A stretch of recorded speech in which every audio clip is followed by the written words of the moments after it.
గత ఏపీ ఎన్నికల్లో ఒంటరిగా పోటీ చేసి ఓటమి పాలైన పార్టీ వచ్చే ఎన్నికల్లో ఏం చేయబోతోంది?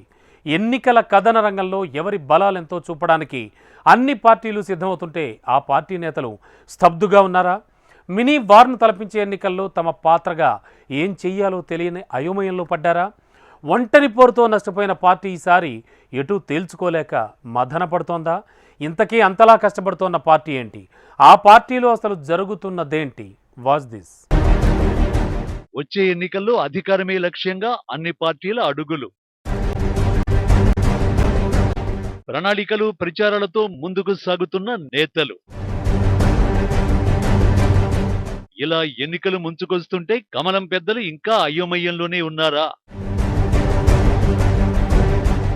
ఏపీలో అధికారంలోకి రావడమే లక్ష్యంగా అన్ని పార్టీలు వ్యూహ ప్రతివ్యూహాలతో ముందుకు కదులుతున్నాయి. కథన రంగంలో ఎవరి బలాలు ఎంతో చూపడానికి నానాతంటాలు పడుతున్నాయి. ప్రచారాలు, ప్రణాళికలతో పాపులారిటీ కోసం నేతలు పాకులాడుతున్నారు. అయితే ఒక్క పార్టీ మాత్రం స్తబ్దుగా కాలం వెళ్లదీస్తోందని జోరుగా ప్రచారం జరుగుతోంది. పార్టీల మధ్య మినీ వార్ తప్పదని అనుకుంటున్న ఎన్నికల్లో తమ పాత్రగా ఏం చేయాలో తెలియని అయోమయంలో కమలం పార్టీ పడిపోయిందట. ఎన్నికలకు 2-3 నెలల సమయమే ఉన్నా ఎటూ తేల్చుకోలేక మదన పడుతోందట. గత ఏపీ ఎన్నికల్లో జగన్ నాయకత్వంలో వైసీపీ ఒంటరిగా పోటీ చేసి 175 సీట్లకు 151 సీట్లతో విజయబావుట ఎగరేసింది. టీడీపీ ఒంటరి పోరుతో ఎన్నికలకు వెళ్లి 23 సీట్లకే పరిమితమైంది. ఇక జనసేన పార్టీ సిపిఐ, సిపిఎం, బీఎస్పీతో జతకట్టి ఎన్నికల్లో 1 సీటును సంపాదించి ఘోర పరాజయాన్ని ఎదుర్కొంది. బీజేపీ సైతం ఒంటరి పోరు చేసి గతంలో మాదిరిగానే ఓటమి పాలైంది. అయితే వచ్చే ఎన్నికల పోరులో కమలం పార్టీ ఏం చేయనుందనేది ఇప్పుడు $1 మిలియన్ ప్రశ్నగా మారిందట.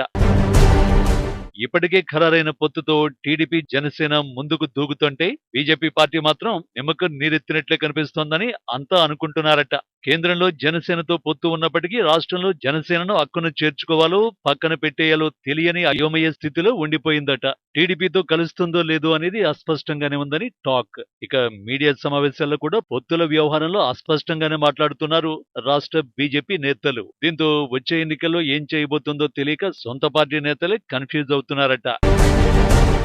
తామందించిన సంక్షేమ పథకాలే తమను గెలిపిస్తాయని ఆశలు పెట్టుకుని మరి అధికార వైసీపీ అడుగులు వేస్తూ పార్టీ అభ్యర్థులను ఖరారు చేసేందుకు కసరత్తు చేస్తోంది. ప్రజా వ్యతిరేకత ఉన్న ఎమ్మెల్యేలను మారుస్తూ కొంతమందికి సీట్లు ఇవ్వకుండా ప్రకటించేందుకు సిద్ధమైపోయింది. వాటితో పాటుగా మేనిఫెస్టో పైన కసరత్తు చేస్తోంది. 2019లో తనను గెలిపించిన మేనిఫెస్టోను మరింత తీర్చిదిద్ది మరోసారి గెలిపే లక్ష్యంగా వైసీపీ పనిచేస్తోంది. మరోవైపు టీడీపీ 2019లో రిపీట్ అయిన రిజల్ట్ ని మరోసారి రానివ్వకుండా గెలిపే లక్ష్యంగా ముందుకు వెళ్లాలని అడుగులు వేస్తోంది. ఒంటరి పోరుతో నష్టపోయామని ఈసారి పొత్తులతో అధికారాన్ని కైవసం చేసుకోవాలని ప్లాన్ వేసింది.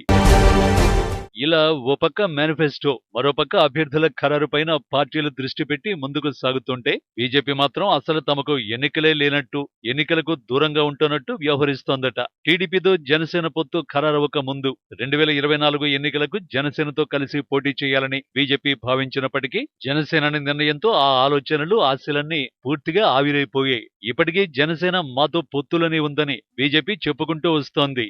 జనసేన కూడా బీజేపీతో ఆల్రెడీ పొత్తులోనే ఉన్నాంగా అంటోంది. కానీ అసెంబ్లీ ఎన్నికల కోసం ఈ రెండు పార్టీల పొత్తు అధికారికంగా వెల్లడి కాలేదు.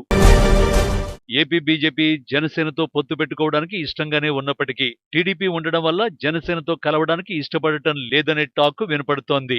ఇక బీజేపీ పార్టీలో కొందరు నేతలు టీడీపీ, జనసేన పొత్తులో తాము కలవడానికి ఓకే అంటోంటే మరికొందరు నేతలు వద్దని వారిస్తోన్నట్టు సమాచారం. ఈ పరిస్థితిలో రాష్ట్రంలో బీజేపీ దారేటో అనే చర్చ మొదలైందట.